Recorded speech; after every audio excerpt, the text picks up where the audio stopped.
What's up, folks? David Soto Jr. here, and this is the David Soto Jr. podcast.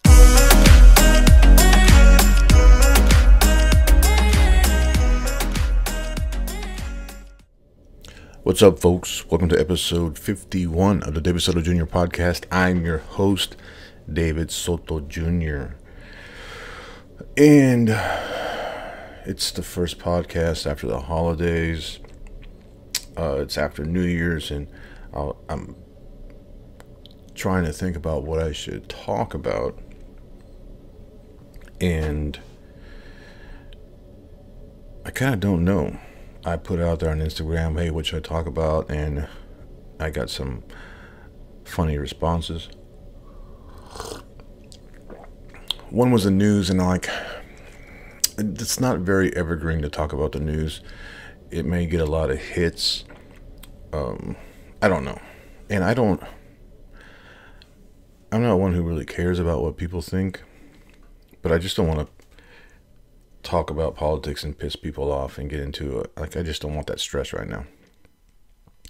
Other suggestion was to talk about tamales. Of course, the holidays just passed, and we made a bunch of tamales for Christmas, and that was a interesting experience. And somebody else said talk about bread. And this guy knows me, and he knows how I was super paleo.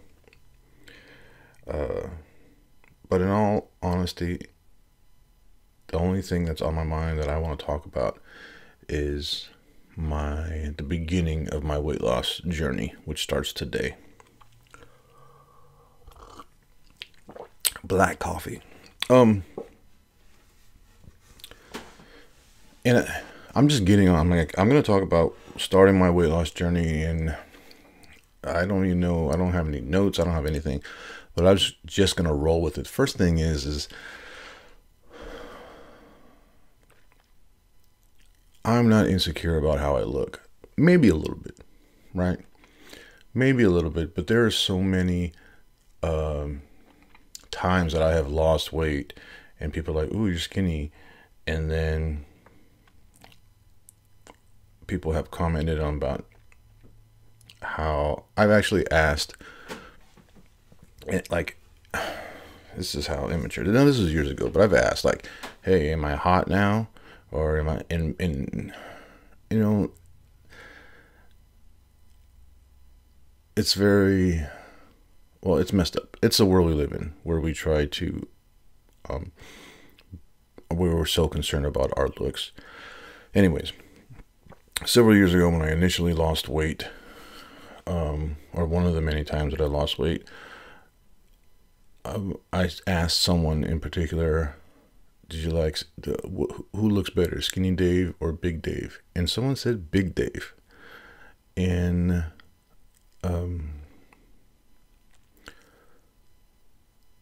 I think about it, this is immature way to think,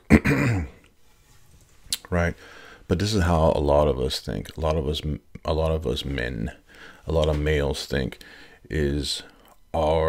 maybe women think this way too. But I just know from my perspective is we think that we need to be good looking in order to attract good looking partners, sexual partners to be specific. And so we train and we go to the gym and we lift weights and we do all these things to try to make ourselves more attractive. So when I think about me as a single man out there trying to attract women to sleep with, I think about how I looked when I was super lean and only weighed 238 pounds. And then what I think about when I've weighed 250, 260, 275. That sounds ridiculous now, but let's put it this way. If we put it on a scale of shallow, how shallow I used to think, and how most people probably think, is I was able to, I had beautiful lovers no matter how much I weighed, right? No matter whether I was 275 pounds or 200 and less than 238. 238 seemed to be like my standard, what I can maintain healthfully, if that's a word. But it's kind of silly, right? It is kind of silly to think like our looks is going to lead us, or is what gets us, attracts us to. I mean, it's not that silly, but it is. And when I say it's not that silly, because look at the media, like look at people who become Instagram famous. They're not average looking, right? And so that influences us as a whole, as a society, and it influences the generation. It influenced the generation before us, the generation, and so that gets passed on to us. Plus the input from the media. But when I personally look at it, it didn't matter. It never mattered what I weighed, how fat I was.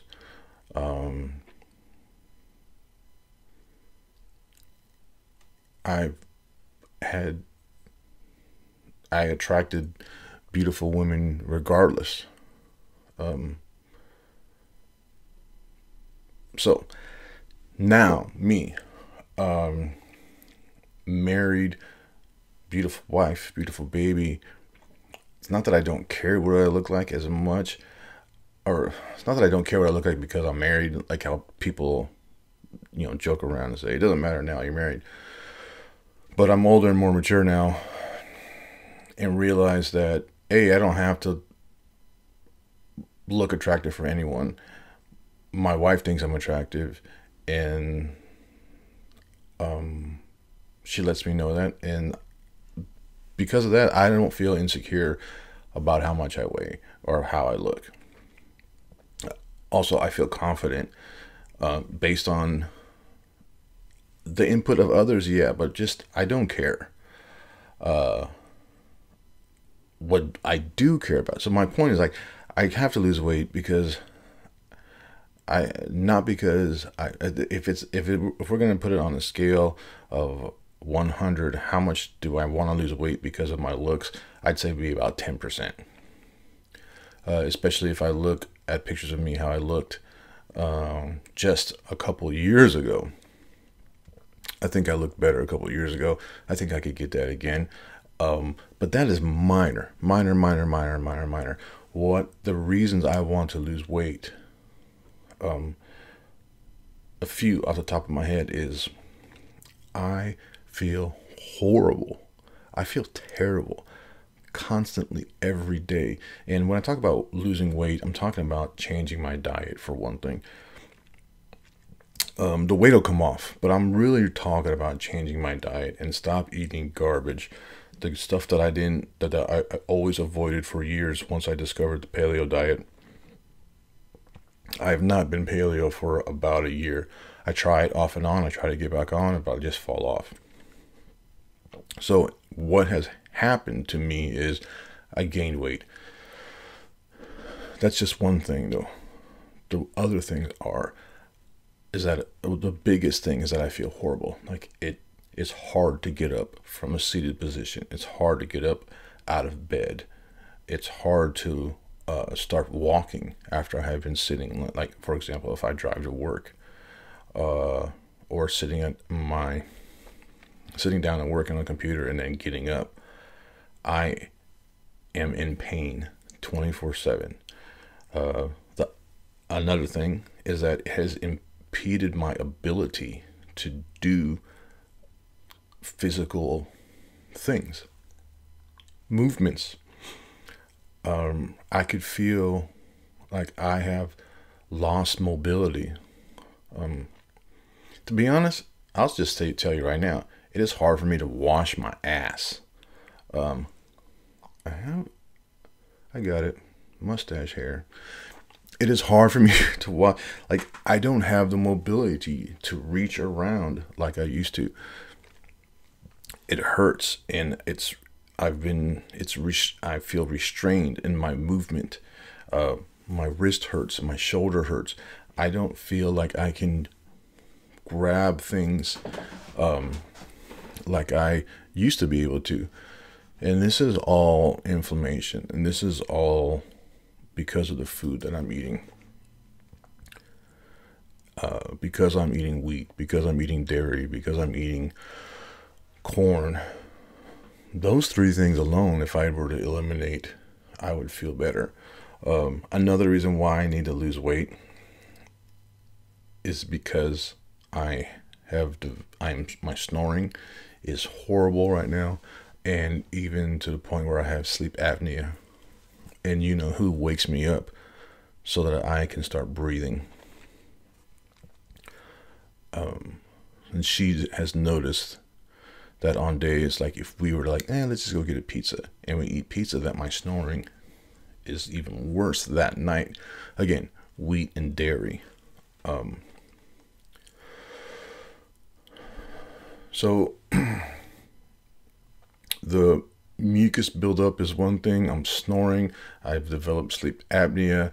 I am in constant pain. I don't have the ability to do things that I used to be able to do, even as minor as bathe myself or reach behind me to grab something that's in the back seat. And this is a year ago. A year ago, I was walking with you know who and the dogs, and we walked by a park that had a pull-up bar, and she said, "I bet I'll give you $100 if you can do a chin-up." I'm like, piece of cake. I can crank out a few of them. And I jumped up there, and I realized that I couldn't. I had no strength. I couldn't do it. And that was a year ago.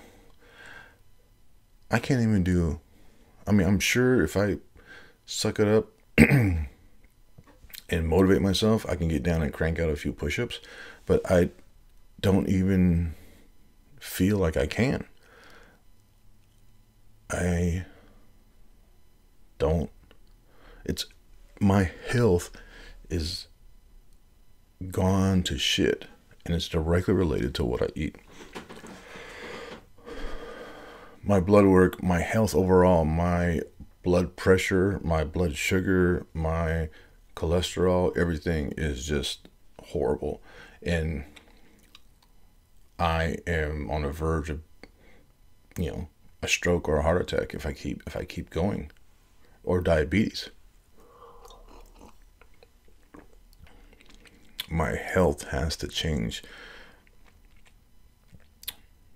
My overall healthiness, my lifestyle has to change. I cannot keep eating the way I've been eating. I am accelerating my death. My death is coming sooner with every fucking cookie or cinnamon roll or donut or anything else. Another reason why I need to lose weight, and lose weight is like a general term to describe change my diet. Like, my diet needs to change so that all these other things that I'm talking about will change. Another reason is I share a bed with you know who, but I have to sleep as far away from her as I can, again, because I'm going to snore. I cannot cuddle up to my wife, because if I fall asleep, I will be cranking out, sawing logs right in her ear. So we sleep as far apart from each other. So I do it purposely so that I don't disturb her. She does it because she doesn't want to kick me out of bed. So she goes as close to the noise machine as she can. And I gotta tell you, I want to spoon my wife. I want to be able to hold her and fall asleep and not start snoring so loud That's just to wake me up and I have to go to the other side of the bed and face the opposite direction. That's one of the biggest reasons, I think, so that I can spoon my wife. And if I happen to fall asleep, I can still lay with her. Another reason I need to change my diet and lose weight is I'm setting a bad example for my son.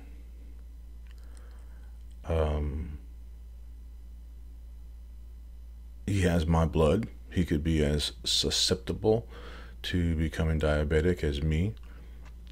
And I need to set an example of how to live a healthy lifestyle. And that is not just sitting on my ass watching TV. I have to be more active. The problem with being more active, and this is another reason why I need to change my diet, is I don't have the energy. As soon as I hit the road to come to work or to come home, I start to get sleepy. I have to take a nap when I get home. And even if I take a nap, I still will start falling asleep in front of the TV.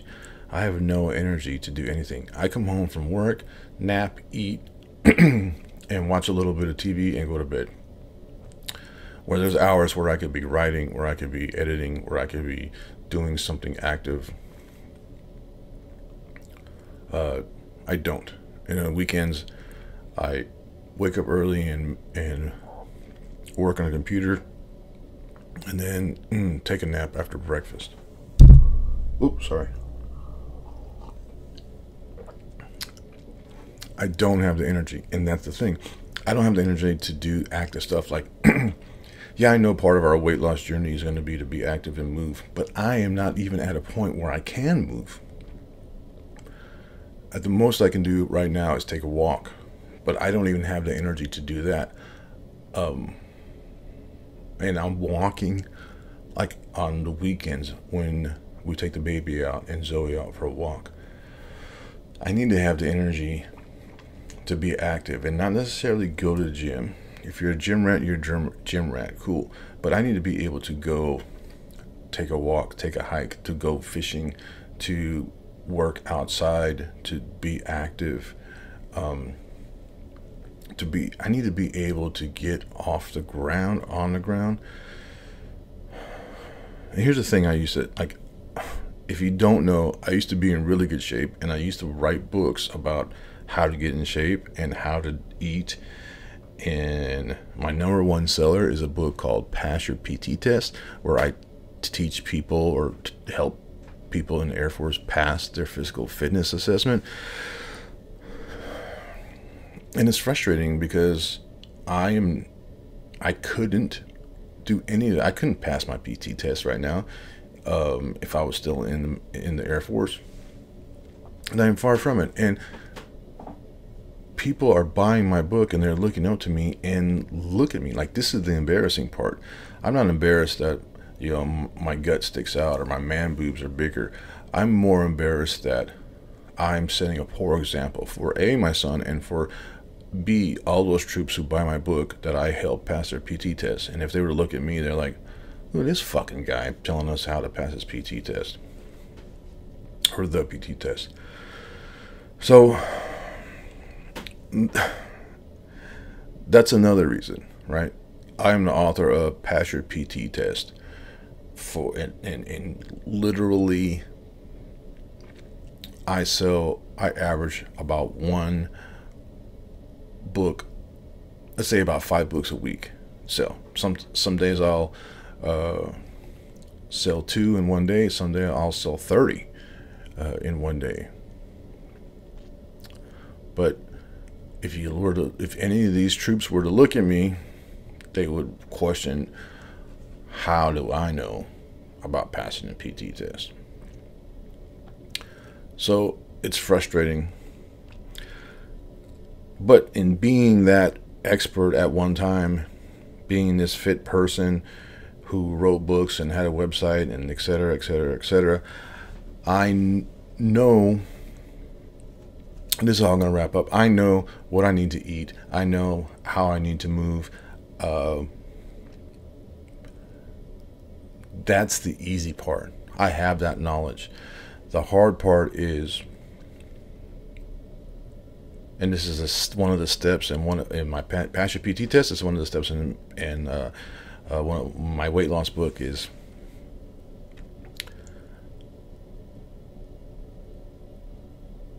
figure out what's bothering you. Right?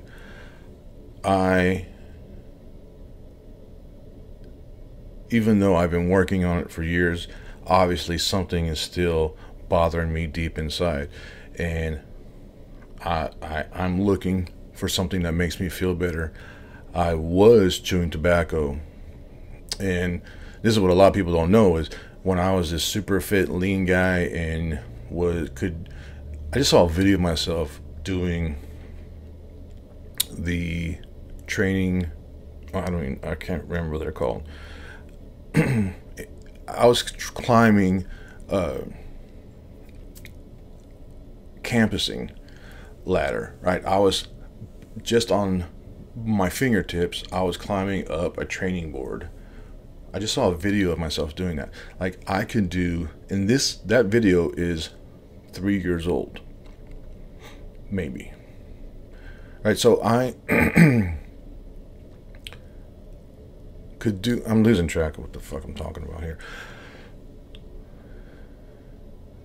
One of the steps that I talk about is figure out what's wrong with you, or not wrong with you. Figure out what's bothering you, and get help. And this is something that I have not done. Something is obviously bothering me. And so all of those times where pictures of me and I'm super lean and I have videos of me on the campus board, the campusing, training, climbing, doing pull-ups, pictures of me walking on tree stumps barefoot, all of this stuff, all those times where I was this fitness expert, paleo expert, I was chewing tobacco that entire time. When you know who had to quit smoking, she bought some nicotine gum, she didn't like it, she ended up quitting cold turkey. I was still chewing tobacco in solidarity, and the fact that I didn't want to waste this $100 worth of gum, I started chewing the gum, and then eventually quit chewing tobacco altogether. Now I feel that addictions, if you don't deal with the underlying cause, your addiction is just going to get replaced. Mine was probably replaced with sugar and simple carbs and stuff that I hadn't been eating for several years, basically since 2011. So whatever was bothering me before, I was coping with tobacco. When I quit tobacco, I started coping with sweets, pastries, cookies, pizza, chips, all the stuff that I didn't eat for a long time. That's the difference, right? Also, stress. I have no way to relieve stress right now. Even if I do have a gym membership, where do I have the time? I don't know. That's why I need to change how I eat, so I have more energy, so that I can do more things after work. It's going to be, the weight is going to fall off once I get a handle on, once I find a way to stress relief, which will probably exercise or training of some way. But before I can do that, I have to feel better and have enough energy to do that. That's going to come with diet. Today is day 1.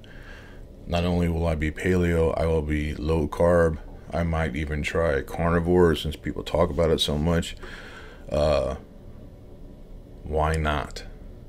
Also some intermittent fasting. But the biggest thing is I need to get feeling a little bit better so that I can start doing some movement to help relieve stress so that I can have the energy, even if I join a gym that has a pool and a sauna in a place there, even if I can find time to meditate, take a yoga class, something. Stress is what's killing me right now, and I feel like it is literally killing me. Oh my gosh. Well, for somebody who doesn't know what he's going to talk about, I sure did ramble on. Folks, I'm talking about our health. I'm talking about being able to... Okay, I've said this a lot. I used to say this a lot, and now I am this person, right? I used to say, are you in good enough shape to save your life? Or better yet, are you in good enough shape to save your child's life? If somebody or something was imminent and you had to run for your life and you had to carry your child, could you do that?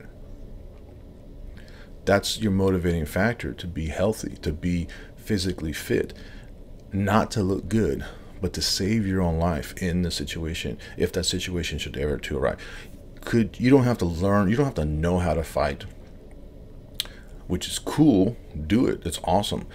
But could you fend off an attacker? Can you run away from an attacker? Or are you going to get gassed and get your ass kicked or worse? That's why you should train, is to survive, is to live. And in a case of picking up your child, like boom, all of a sudden you pick up a not very sturdy 20, 30, 40 pounds and have to run with that away from an attack dog, away from a bad guy, away from a tsunami wave, away. It doesn't matter.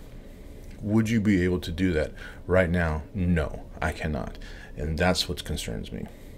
And luckily, I do know what to do. And it's just, can I take the steps? And one of the biggest steps for me is probably to get some counseling and figure out a way to de-stress and find time. Well, find time to do that activity and get the energy to do that activity. But that's the tough part. That's what I'm working on. Folks, my name is David Soto Jr. I appreciate you tuning in. You can find me on Twitter at David E. Soto Jr. JR. You can find me on Instagram at David E. Soto Jr. JR for Junior. If you want to help me out, check out my novelas on Amazon. Check out Passion PT Test. I don't know. If you're here in the Air Force, it doesn't do you any good unless you're in the Air Force, so whatever. And I will put links to all of that. And I appreciate you tuning in. Thanks a lot. Bye.